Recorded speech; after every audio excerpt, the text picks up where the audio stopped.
Hello everyone.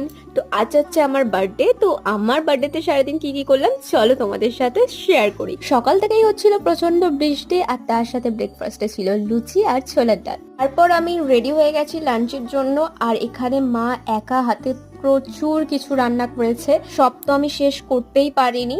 তো চলো কি কি রান্না করেছে তোমাদের সাথে একটু শেয়ার করে দিই। ভাত ছিল, 5 রকম ভাজা ছিল, তার সাথে ছিল ডাল, কাতলা মাছের কালিয়া, চিংড়ি মাছের মালাইকারি, ইলিশ মাছ ভাপা, মাটন ছিল, আমের চাটনি ছিল, পায়েস ছিল, পাঁপড় ছিল, তার সঙ্গে 5 রকম মিষ্টি, আইসক্রিম আর ফুটি। তারপর সন্ধেবেলা বার্থডে কেক কাটার জন্য আমি পুরো রেডি। তোমরা কি দেখছো তাড়াতাড়ি কমেন্ট করে বলো আমাকে হ্যাপি বার্থডে। তারপর সবার সাথে বসে আমি বার্থডে কেক কাটলাম, আর এবারে আমার বার্থডেটা খুবই সিম্পল ভাবে আমি সেলিব্রেট করেছি। কেক কাটিং করার পর সবার প্রথমে মাকে খাইয়ে দিলাম, তারপর ভাইকে, তারপর দিদিকে। তো এইভাবেই আমি আমার বার্থডেটা সেলিব্রেশন করেছি। তো কেমন লাগলো ভিডিওটা কমেন্ট করে জানিও। বাই।